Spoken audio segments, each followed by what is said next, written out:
recording out to people if you want to look at the video again and see how things are done. So before I start, I want everyone to know that please, if you have questions, feel free to ask me. Just unmute yourself and then ask your question at any point in time. If you have a question about what I'm doing or whatever is related to what I'm doing. And I really prefer for this to be more of an interactive session. I do not like talking to myself. So I prefer to get feedback and interact with you out there. I know it's, in this time of COVID, it's a real, we really treasure and, you know, we crave this interpersonal contact. So please do unmute yourself and ask me a question or two. And so, okay, well, first of all, we are going to make spicy smacked cucumbers. So the name of this dish in Chinese is called 酸辣派黄瓜, which means 酸辣 means sour, spicy, and 派 means to smack or smash, and 黄瓜 is cucumbers. So smashing or smacking cucumbers is actually a very Chinese technique, and it serves several different purposes. It helps you remove the seeds from your cucumber, as well as make grooves inside the cucumber so that the cucumber can absorb the dressing more readily. So, excuse me. My recipe actually calls for English cucumbers or Persian cucumbers, both of which have very tender skin and are almost seedless. But I had some Kirby cucumbers in my CSA box, and I'm a huge proponent of just using what you have. So that's what I'm going to be doing today, okay? So I'm going to show you how to do this smashing technique. So we're just going to trim the corners of this cucumber. My mom used to tell me that if you took the corners of the cucumber and just rubbed it on the edges, it would remove the bitterness from your cucumber. I am not sure if that actually works, but out of habit, I still do it. So depending on how big your cucumbers are, you can cut it in half or cut it into thirds. I'm going to cut mine into thirds, and then cut each third into half lengthwise. So like that. And then this is where the smashing part comes out. And I have to say, this is a very therapeutic move.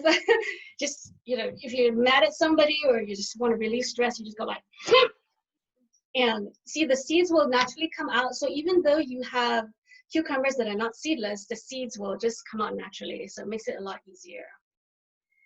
And usually the Chinese cooking uses a huge knife called a cleaver. I don't have a cleaver, so this is actually just the biggest knife that I have. It's an 8-inch chef's knife, and it works perfectly fine. Or if you don't want to handle a sharp knife, you can also use a meat pounder. So that, and the seeds all come out naturally. So let's just do that. So all the seeds come out, and the cucumber is all broken.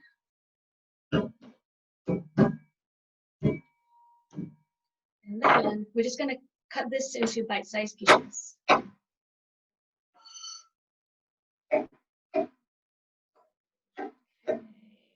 So you can cut them into any size you want, bite size, cube sizes, however you want to serve or whatever your preference is. And the next part is to salt the cucumber so that you draw out the moisture and keep them crisp and crunchy. So I've already done that with a bunch of other cucumbers. I'm going to go pull it out from the fridge.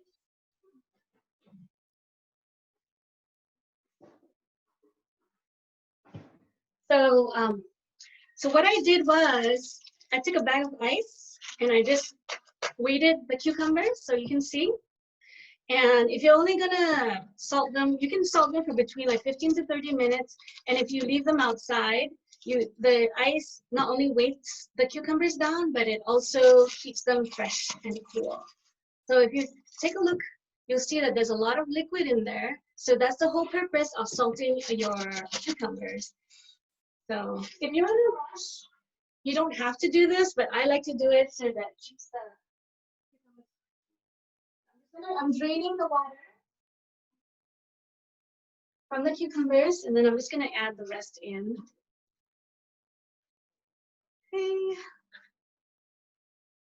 You still have some seeds in there, but you know, it's okay. Cucumbers, it's edible. So you see, it's like all the seeds are left on the cutting board. So we have all the cucumbers in here. And now we're just gonna make the dressing. The dressing is really easy. Cucumbers aside, and then, so I've already put 2 tablespoons of rice vinegar in here. So this is the brand that I like. It's a Japanese rice vinegar. If you don't have rice vinegar, you can also use white vinegar or apple cider vinegar.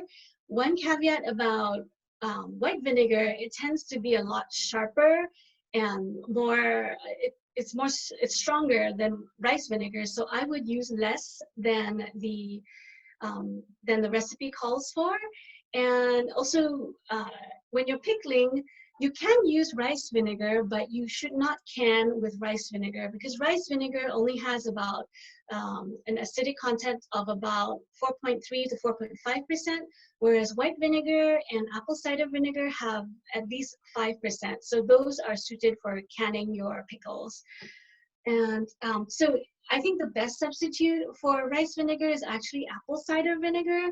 The only thing is with apple cider vinegar, because it's a darker color, your vegetables will turn slightly brown. But you know, once you eat it, no one's gonna see that they're brown, doesn't really matter.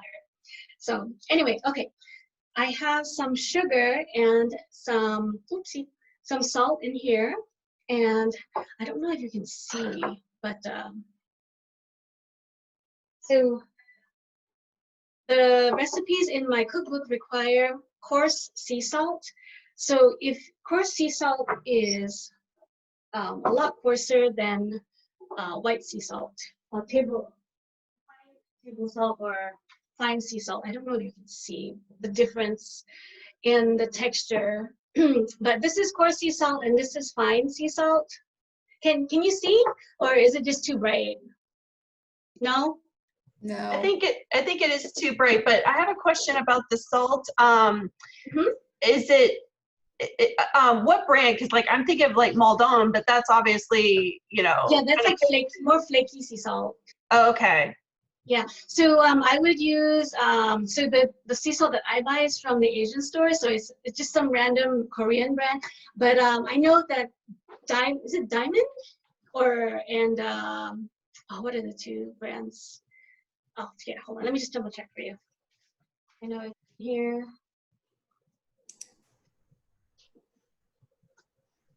So I think one of them is Diamond, and then the other one is Morton. I think Morton also. Yeah, so the top 2 brands are Morton and Diamond Crystal. Okay, great. Thank you. And even those 2 brands have got different crystal sizes.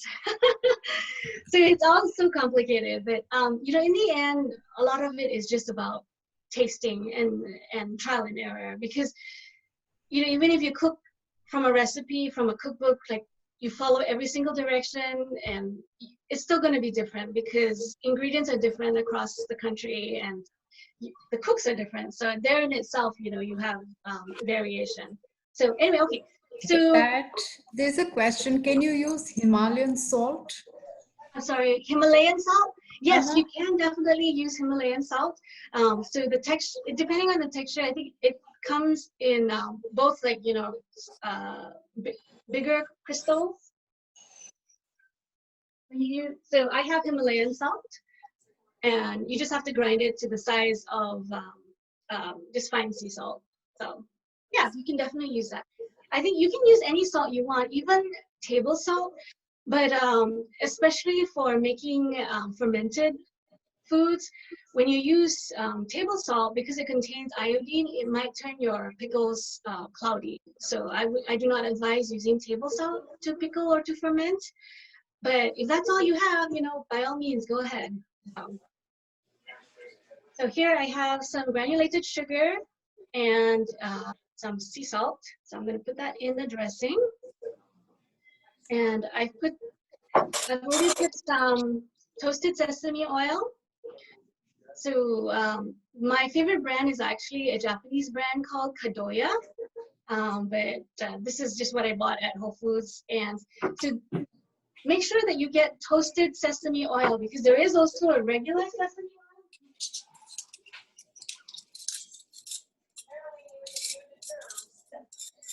So this is just regular sesame oil, and you can cook with this. But because sesame oil does not have a very high smoke point, you can't deep fry or do anything. I would just saute with it. I would not like even stir fry. Because stir frying requires a high smoke point as well. There's another question. How much salt can you put? I'm sorry, say again? How much salt can you add? 1 tablespoon, 2 tablespoons, how much? Into the dressing? So this only has like a teaspoon. So yeah, it's in the recipe. So if you click on the link that Ravinder sent out in the chat, you'll find the recipe, and it will give you all the different amounts. So I hear somebody cooking away. That's great, but it's a bit distracting. I'm sorry. Wait, would you mind muting yourself? There we go. Okay, thank you. Anyway, okay, so we have the dressing here. Okay, we'll just stir it up. And then the next step is to put in some chili paste or chili oil. So I have 2 different types here. So this is called spicy chili crisp, and I really love this stuff. I put it in just about everything. So that's one option. And then this is homemade Korean pepper paste. So the recipe is in my cookbook. It's actually not as difficult as you might think. So, and other options are like, you can use sriracha if you want, or sambal olak. So whatever you have in your kitchen. And there's also a Japanese chili oil called layu. So you can also use that. It's just to add some spice. And if you don't like it spicy, just leave it out. So we're gonna put like 2 tablespoons. Oh, sorry, not tablespoons, 2 teaspoons of the spicy chili crisp into my dressing.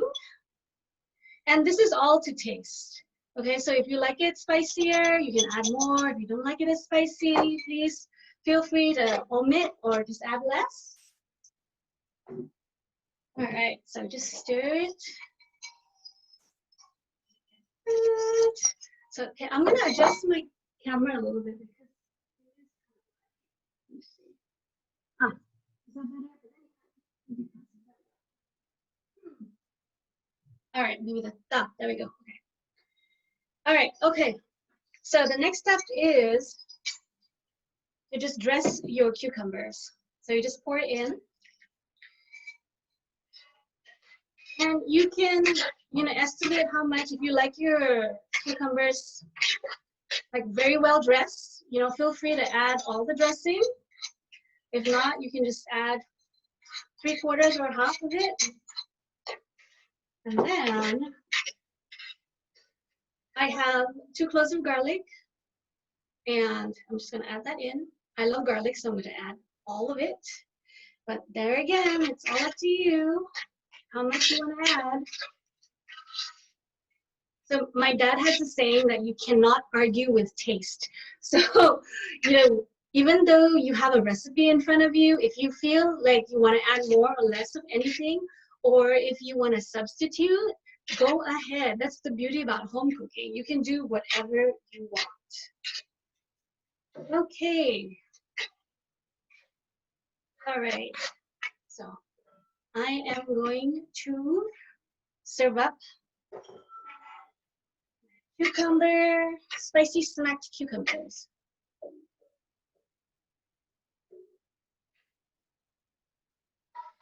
And there we go. And then feel free to add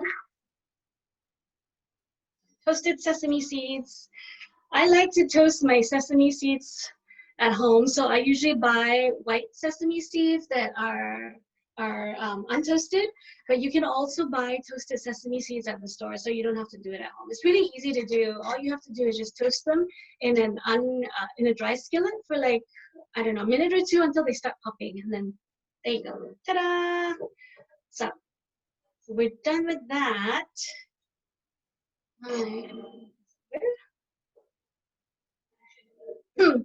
Let me move stuff out of the way, and then we'll go on to the next thing on the list.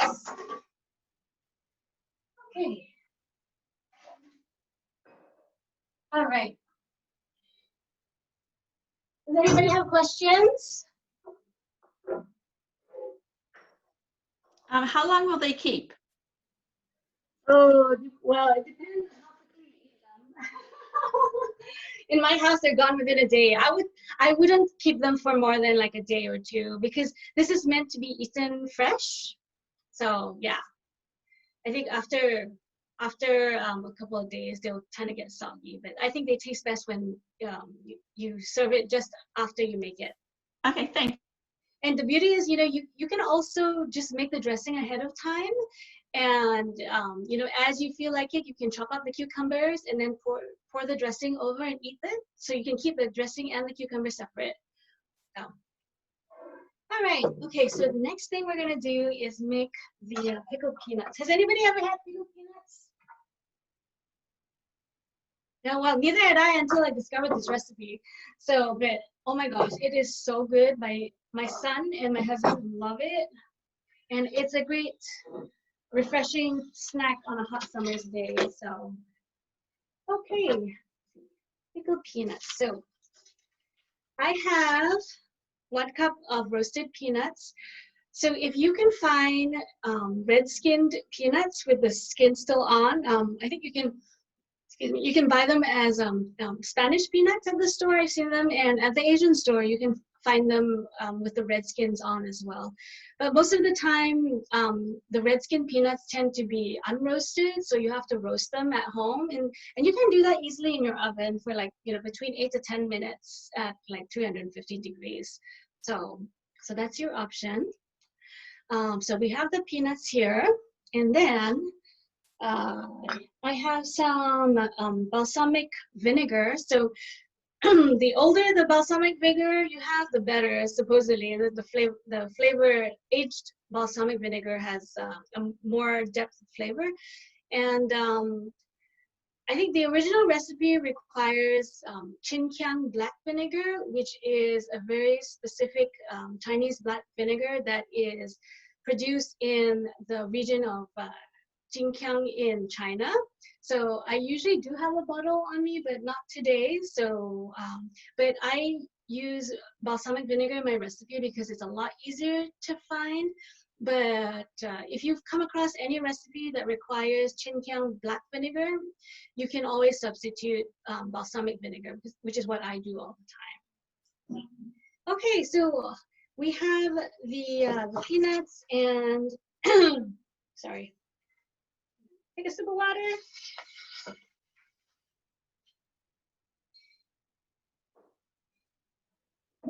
Where am I? Oh, okay. So we're going to use red onions in this pickle. So I'm just going to chop up some red onions.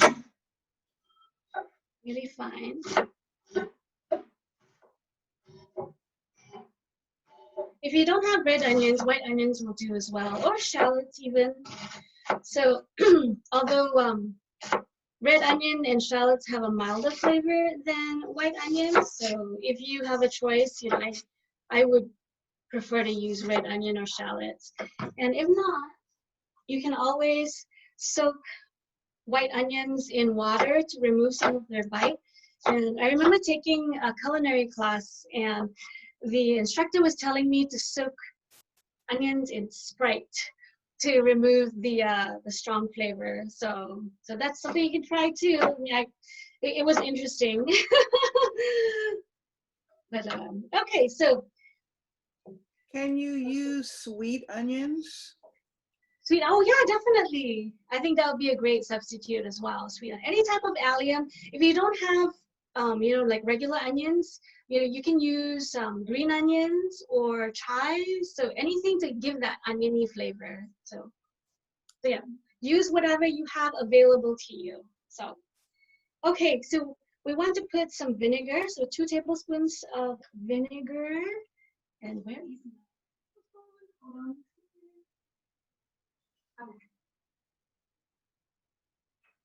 Okay, so we're gonna put actually 3 tablespoons of this balsamic vinegar. So 1, 2, and 3.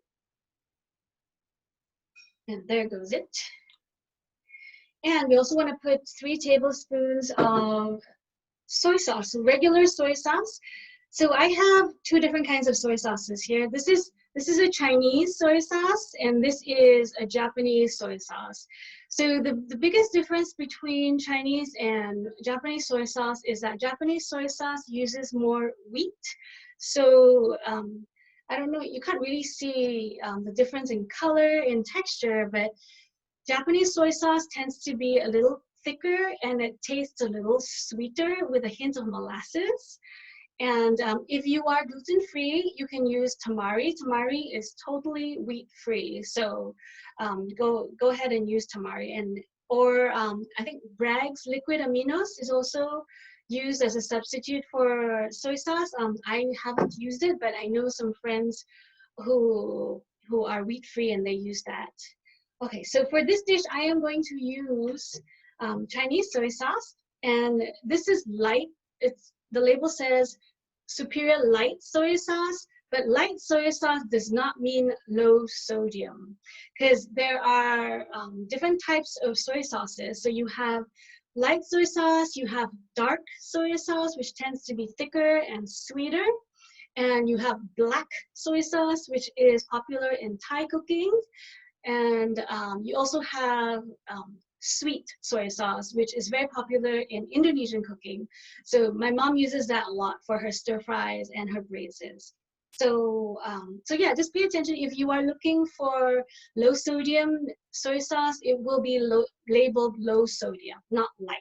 So, okay, we're gonna put some soy sauce in here. And, you know, I know some people are, you know, are conscious about how much sodium they use. So, you know, feel free to adjust the amount of soy sauce you put in here. Even if you're not using low sodium soy sauce, you can cut down on the amount of soy sauce that you put in. So, and I've also added some honey into the dressing. If you don't have honey, feel free to use sugar or corn syrup or maple syrup even. So any of those will work. Just wanna and then I've already put some sesame oil in there, and then we want to put in a pinch of salt. Okay.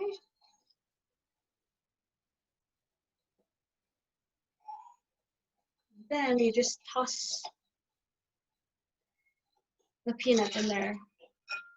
Now the peanuts are ready to eat right away, but if you allow the flavors to melt for a few minutes, I would say at least 15 to 20 minutes, you know, it will taste even better. I've got peanuts in there. Let's put the onions. It might be a bit too much onions. That was a big red onion that I used. Okay. And if you'd like it spicy, you know, you can add any of the chili sauces or paste that I used earlier, or you can add some fresh cut chilies, Thai chilies, or even dried chilies or chili powder.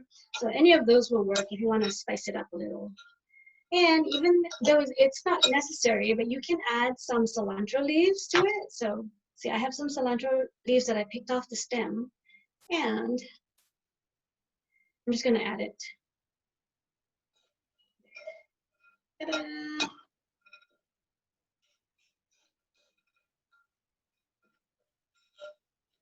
Okay, oh, it smells so good. I do love the smell of balsamic vinegar.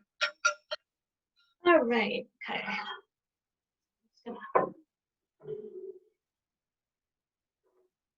At the end of this, we can talk a little bit more about the different pickles. So, set this out. Does anybody have any questions? I know they're just such easy recipes. And I love the idea of pickled peanuts because it's just so different. You don't expect to have pickled peanuts, but yeah. So, okay. Does anyone have questions? I have a question. Yeah, please. When I lived in New York and we went to Chinatown, they always used to serve, I don't know if they were pickled peanuts, but they were gingered peanuts. Oh. And it was so good. So I'm kind of guessing that maybe with grated ginger on top, maybe it could taste like what I remember. Oh yeah, for sure. That's a great idea. Yeah, you could definitely do that. Yeah, I've never seen that before. So, but was it served in like a dressing, or was it dry, or how? Could you see any slivers of ginger? There had some kind of dressing. It was served in a little dish, and it was so good. And I've looked for recipes for that because it was so good.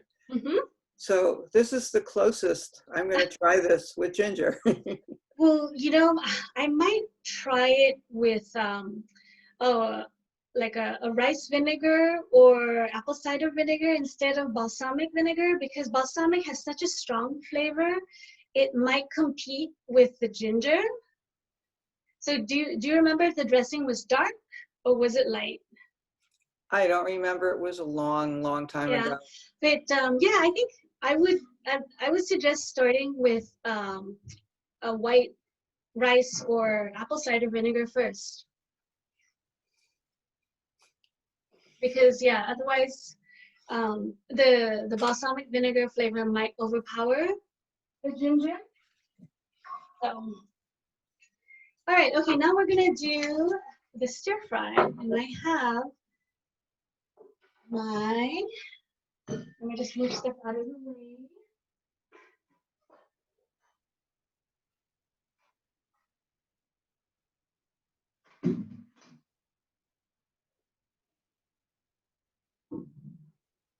Yeah, I'm gonna just show you some cutting techniques first before I pull out my handy dandy electric wok. So it's like a throwback to to the 1970s and 1980s. So, okay. So with stir fries, you can choose from whatever aromatics that you want. So my favorite aromatics tend to be garlic and ginger, but you can add green onions or lemongrass and onions. Oh, actually, I have onions right here. So, and I'm going to show you this handy dandy trick on how to peel garlic. So, not garlic, sorry, ginger. When I learned this trick, my eyes were like open. It's like, whoa. So, all you need is a spoon, and you just have to scrape the skin off the ginger, and it comes off so easily and so nicely. It's like you don't waste a single bit of the ginger. So, I don't know if you can see how easily it comes off. But so see, all the paper thin skin just slides off so easily. Now, when I used to cut the skin off with a knife, I would remove quite a bit of the flesh as well. So this is a great way to just remove all the skin. Now, I love using ginger in my stir fries because it adds such a nice, fresh, lemony flavor. Okay, now we're gonna cut the ginger into like teeny tiny slivers. So you wanna look for the grain of the ginger piece, and then you wanna cut along the grain into long slices. So I have to admit, I don't usually peel my ginger when I cut them into slivers. So I would just leave the skin on because, by the end, when you cut them into like these really thin slices, you have so little bit of skin anyway, it doesn't really matter to me. So, okay, when you've cut them into these thin stacks, you just pile them up, and then you cut them into slivers. Just cut them into slivers this way. So you just remember to cut along the grain and not against the grain. Otherwise, when you bite into it, it's very chewy and fibrous-y. So nobody likes to chew into anything thick and fibrous-y. All right, okay. So I'm just gonna combine the ginger with my onions because we're gonna cook them all together. And then, so I have my clove of garlic, and the easiest way to open up a piece of garlic is to just smash it. Oh. There you go, complete with sound effects.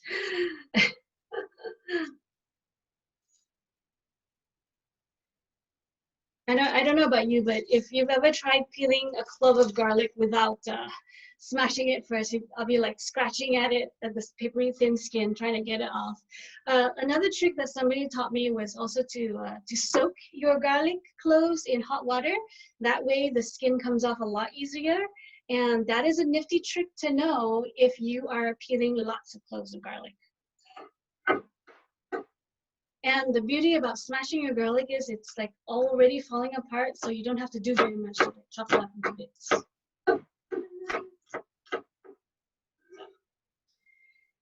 Okay, there's my garlic chopped up into bits.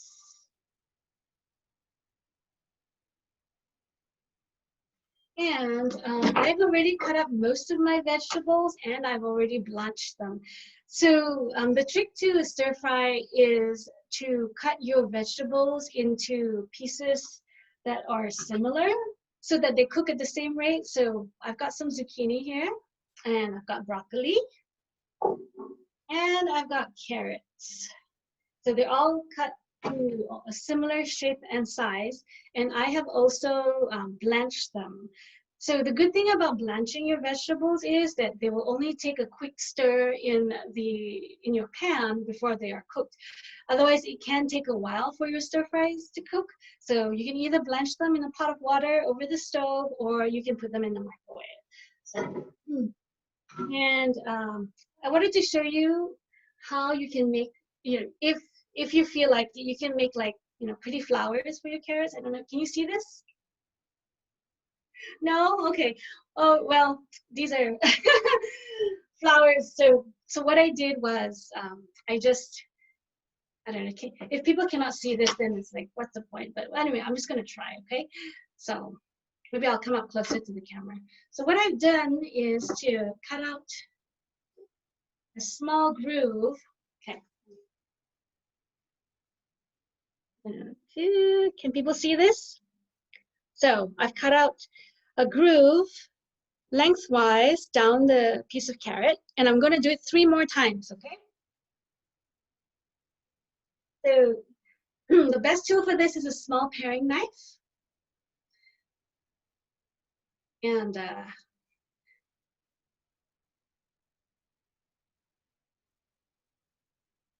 I've also done this with a lemon zester before too, but I don't know, I like the knife a lot better. So just be careful and make sure you have a really firm grip on your carrot when you do this. So when it comes to stir fries, you can use just about any vegetable you want or that you have. If you're lucky enough to have vegetables growing in your garden, like I know some of you do here, you can just use whatever vegetables you have. And contrary to popular belief, because nobody likes cooking in hot summers, summer is actually the best time to stir fry because you have such a plethora of wonderful, fresh, yummy, sweet vegetables for you out there. Anything from zucchini, summer squash, eggplant, spinach. Some of my favorite vegetables to stir fry are actually snow pea shoots, and those come out in the springtime. So those are absolutely delicious. And I love cooking zucchini with Thai basil. If you have an abundance of zucchini, do try that. It's just like a quick stir fry with some some garlic and some Thai basil. You know, if you have soy sauce, oyster sauce, whatever, just use whatever sauce you have. So anyway, okay. And you don't have to stir fry like, you know, 2 or 3 different vegetables either. You can just do it, you know, with a single vegetable, just with spinach, or just with, you know, water spinach, or with zucchini, so, or with cabbage. And I love to add egg to my stir fries.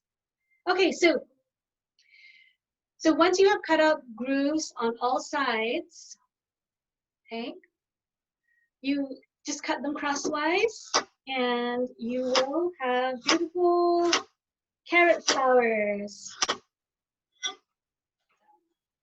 It just adds, I like pretty things. So see, just turns into flowers. Ta-da! All right. Does anybody have any questions? There's a question. How long do you blanch your vegetables? I usually blanch them for between 30 seconds to a minute, but it's all up to you. I mean, if you like your vegetables well cooked, then you can blanch them for longer. And if you like them crisp tender, you don't have to blanch them at all. So it's all a matter of what you like, you and your family likes, of course. So I mean, what's the difference? Oh, sorry. What's the difference between Thai basil and regular? They're both from the same genus. The Thai basil it looks a little bit different. So their leaves are like longer and pointier, and sometimes they have like an underside. It has got some purplish undertones, and it smells more anisey and licorice-like. And the same thing with the flavor too. So if I can't find Thai basil, I tend to just use a mix of regular basil and mint. And I think that it simulates the flavors quite well. So. All right, okay.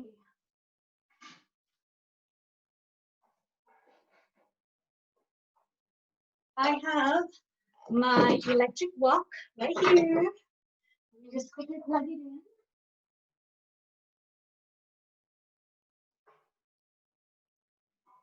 So, and one of the most common questions I get about stir frying is, do I need a wok?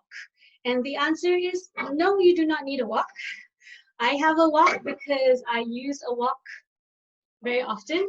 And in fact, I like to make my spaghetti sauce in my wok.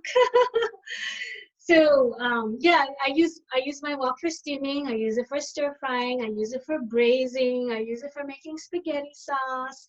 And actually, a friend of mine, she has a wok cookbook, and she bakes, or she steams cakes in it. So it is definitely a very versatile kitchen tool, but it is not necessary for stir frying.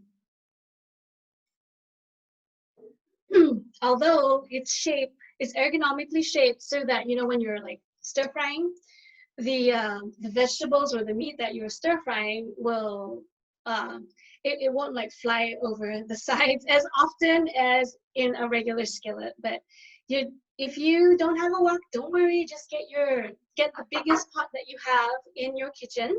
So sometimes when I do demos, and before I got the electric wok, I would use a huge cast iron pot, and that works really great as well.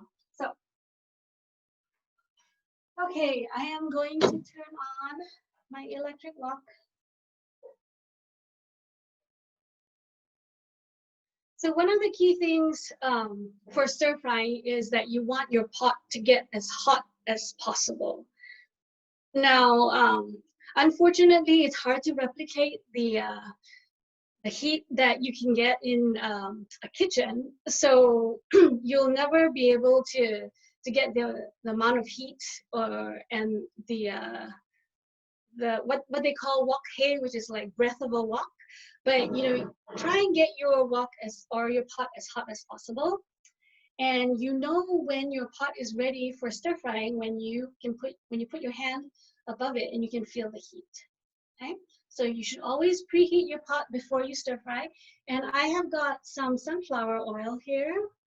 But you can use any type of vegetable oil that you have at home. Canola, safflower, peanut.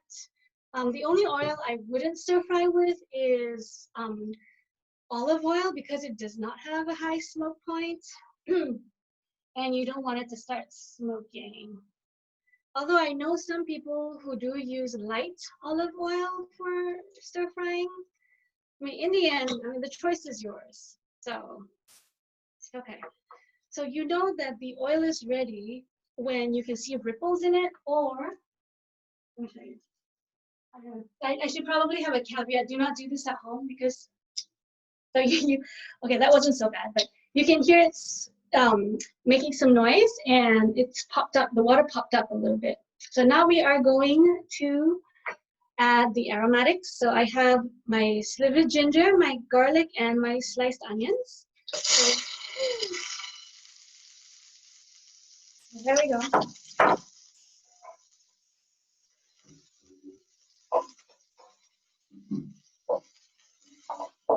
Oh my goodness, I wish you could smell this. Ginger and garlic and onion smells so wonderful.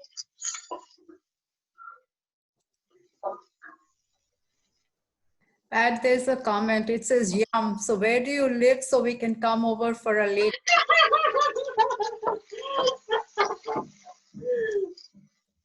One of these days. I know I used to do demos at the farmer's market in Springfield. And we always had samples to give away. Pat, So the key, there's a question. Can you substitute dried ginger? are you talking about powdered ginger or like dried ginger? There's a difference. Oh, she hasn't I specified. was talking about powdered ginger. Yeah, if you want just to flavor it, I guess you could, but in my opinion, it can never replicate the true flavor of fresh ginger. But if that's all you have, by all means, add it in. So when you stir fry, you want to add your ingredients in the order that they take to cook. So I tend to put the harder vegetables first. So you have carrots. The carrots first. And the thing about stir fries too, you have to be very vigilant about controlling your heat, because every time you put a new ingredient into your pan, the heat will go down. So you're gonna have to bring up the heat. So there are two ways to do a stir fry. One way is to stir fry each vegetable individually. This applies to meat as well. If you're using meat or tofu, you can stir fry each ingredient individually and then take them out, put them aside, and then stir fry the next dish or the next ingredient and the next, and then put them back all together at the end. But that's why I like blanching, because you can just put everything in at the same time.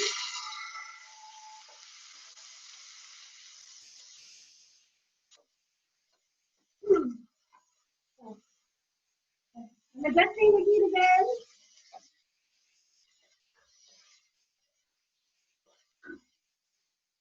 Okay. And lastly, I will put the zucchini in.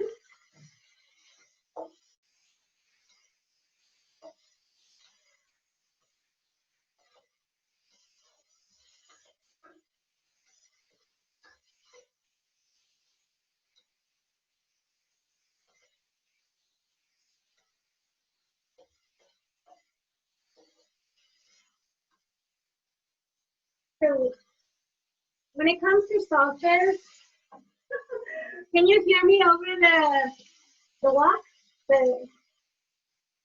So I decided to use oyster sauce. This is like my go-to for all my stir fries. So I'm not even measuring. I'm just gonna. Okay, that looks good. So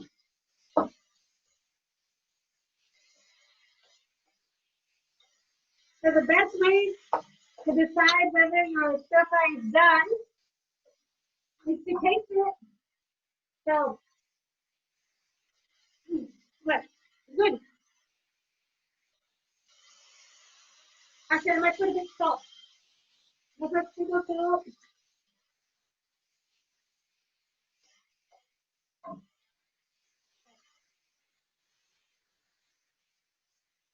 I turned it off. All right. That was loud. And then for the finishing touch, I'm going to put in a little bit of toasted sesame oil. So toasted sesame oil is always used as a finishing touch. So in dressings and also at the end of the stir fry and sauces. So, okay.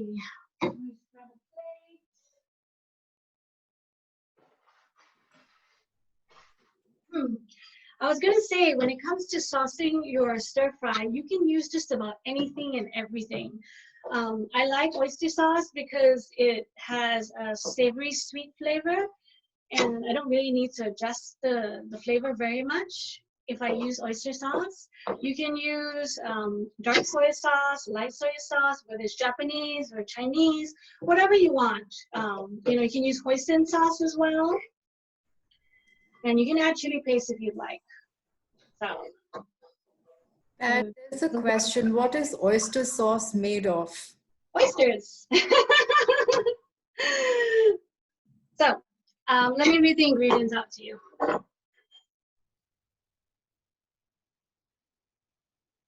Okay, so this has oyster extract, soy sauce, water, sugar, salt, cornstarch, and preservatives, of course.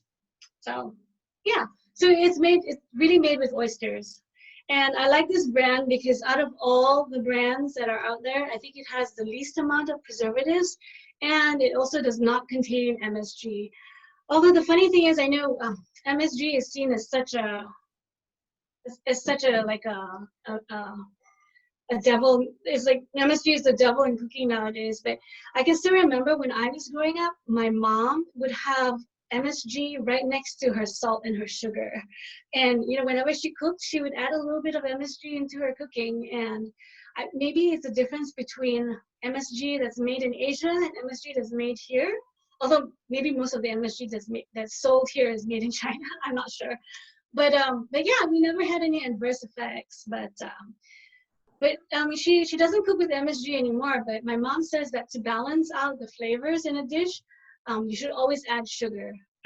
So, you know, she'll use soy sauce or salt, but then she'll always add some sugar to balance the flavors out. So she says that it kind of replicates the flavor of MSG.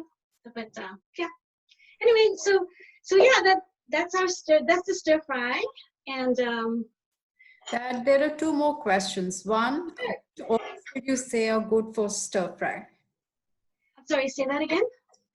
Which oils did you say are good for stir fry? Oh, any vegetable oil is fine. Oh, hold on, let me just put this down. So I use safflower or sunflower or even canola, but I always use expeller pressed or cold pressed oils because they are not extracted using chemical solvents, so they're extracted naturally from the seeds.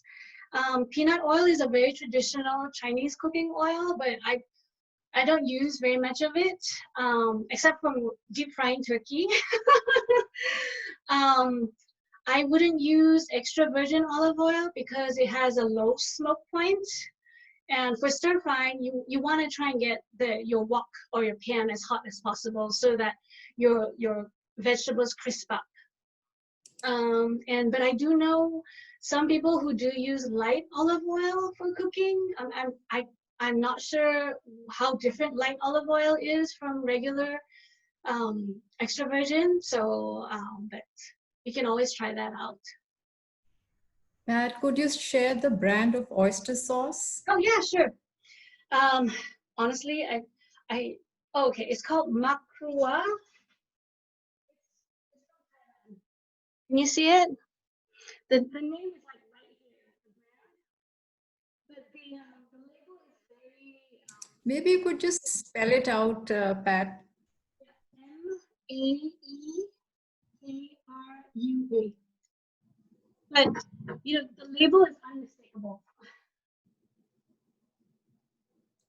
It's very distinct, so you should be able to find it at the store. I know that H Mart has it. If you live in the DC area, H Mart is like all over the place, so they definitely have it.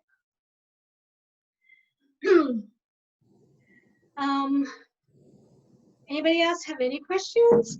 I know, you know, I was thinking about demonstrating kimchi because I know a lot of people like to ferment and make kimchi, but I didn't want people to have to go out and look for gochugaru, which is the Korean red pepper flakes. But I don't know, just anybody have any questions about making kimchi? I just had to show off my beautiful kimchi crock. My friend is a potter and she makes them. So this is actually the lid, and you can use it as a serving dish as well. So, and so you don't need a crock to make any type of fermented vegetable, but any jar will do, but you do need weights. So these are the weights that came with my kimchi crock. And some little dishes. And the beautiful thing about kimchi is that you can kimchify anything. So these are kale stems that I made into kimchi. So I pulled off the leaves off of my kale, and then I just chopped up their stems and I made it into kimchi. And so this is kimchi flakes or red pepper flakes that you use to make kimchi. They come in these huge containers. So this is like 3 pounds, and it's one of the smallest bags you can find out there. So yeah, probably want to make a lot of kimchi. To be honest, I haven't found any good substitutes for Korean red pepper flakes. It has a certain type of, you know, kind of smokiness, and it's not too spicy that it will burn your mouth like maybe cayenne would. So I think a good substitute for Korean, well, I don't know if I would say good, but you know, a somewhat similar type of Korean pepper flake would be a mix of maybe ancho chilies, because it has that same smoky flavor, and maybe paprika, so it's not so spicy. But anyway, yeah. Does anybody have any questions? We still have like what, 5 minutes. I'm here. I can answer any question you want about Asian cooking. So Pat, when you do kimchi, how long do you pickle it? How long do you ferment it? I don't like my kimchi too pungent, so I usually just do a day and a half or 2. But I know some people who like to leave their kimchi out at room temperature for at least a week before they put it in the refrigerator. That would be strong. Yes, it is. And you know, your vegetables will continue to ferment in the fridge as well, but it slows it down. And even if the kimchi gets too strong for you to eat out of hand, you can always turn it into kimchi pancakes or kimchi fried rice or kimchi stew. So there are definitely lots of ways to use up your kimchi. Yeah. And question, sorry, Pat. It says, does your friend sell her kimchi pots? She does. Let's see. Let me find. She's on Instagram. So let me find her for you.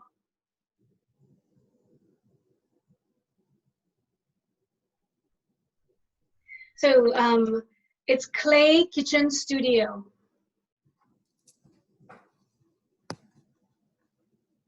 All one word on Instagram. I'm sure she has a website as well. Let me see. Her name is Mickey Palchik.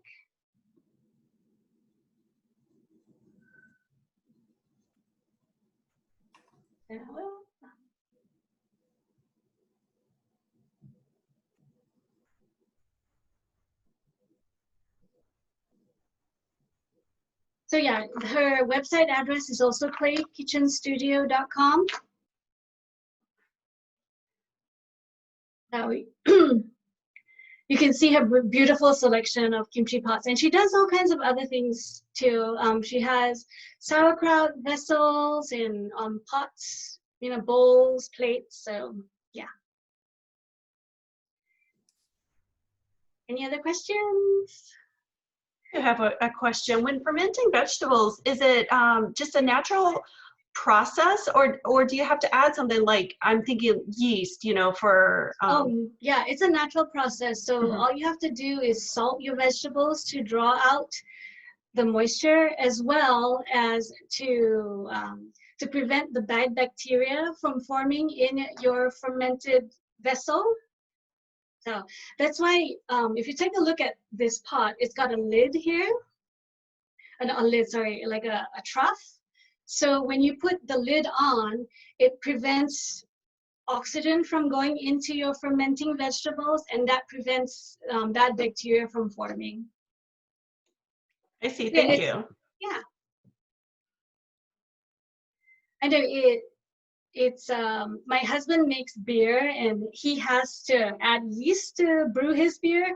But when it comes to like making kimchi or sauerkraut, it's a very, very simple process. You just salt your vegetables, you draw out the liquid, and then just set it out for it to ferment for as long as you like, and you have to taste it every couple of days to see how you like it, because different people have different preferences for how strong they want their fermented vegetables to taste. So it's very much a trial and error process. I mean, I can still remember the first couple of batches that I made of kimchi and sauerkraut, which is not very good. But you just got to keep trying, and you know, in the end, it's totally worth it, I think. So it takes a while, but totally worth it.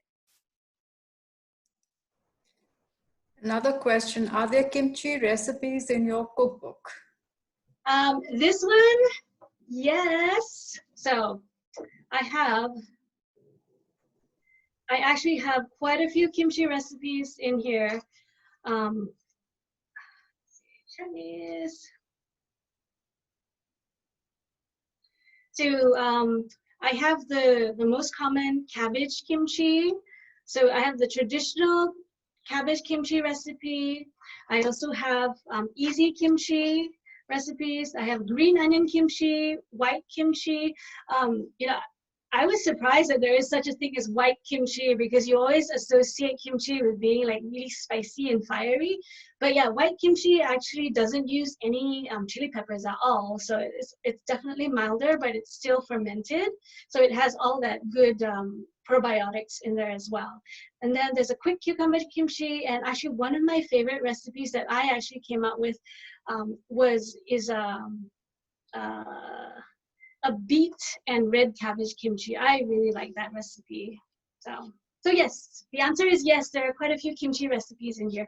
In fact, you can just use the basic recipe. You know, it just tells you how much chili powder and how much salt and fish sauce or soy sauce you want to add to the basic kimchi recipe, and you can turn any vegetable into kimchi. Seriously, I mean, like the kale stems, I just decided one day that I wanted to do it, and I did it. And I've done like I've done corn kimchi as well, with green garlic. Ooh, that was really tasty. Corn and green garlic kimchi. You can do broccolini kimchi, kale kimchi. So yeah, any vegetable that you can find, you can make into kimchi. Oh, and apple kimchi. Oh my gosh, yes. I have a recipe for apple kimchi in here that is amazing. I tend to prefer like a sweet and salty flavors, so that apple kimchi really hits the spot. Wow, all this sounds so delicious. I hope so. And I have a couple of kimchi recipes on my blog as well. So if you just Google pickles and tea, you'll find my blog. It's hosted in association with the Smithsonian Asian Pacific American Institute. I don't know, is there a way to get the address out to people, Ravinder? Or just Google pickles and tea.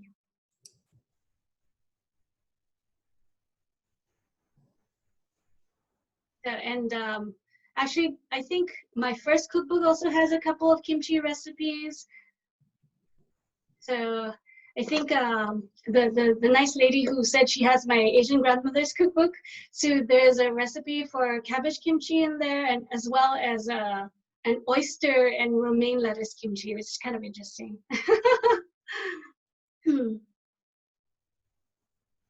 So and those recipes are on my blog too. And I'll be giving away copies of my Asian pickling cookbook on my Instagram account in the next couple of days to celebrate the launch. So if you want to follow me on there, it's pickles.and.tea.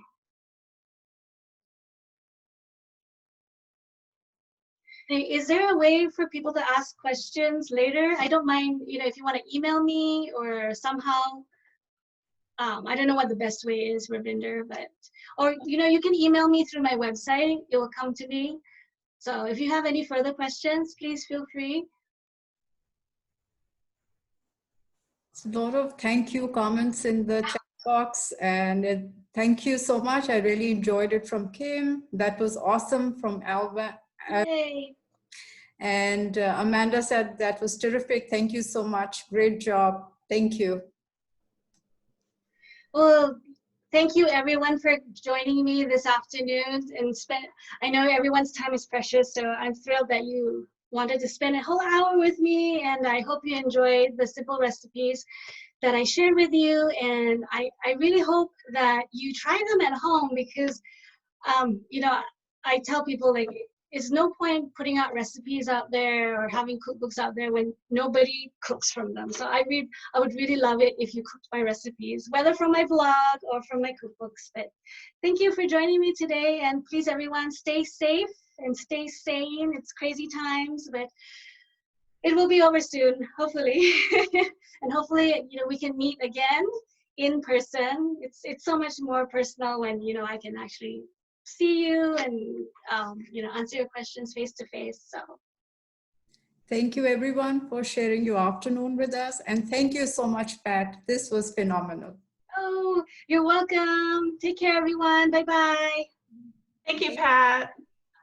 Thanks. Is there a way you can type in your contact info in the chat box? Yeah, sure. Right now. Don't mind my big face. Okay. All right, here. Okay, so.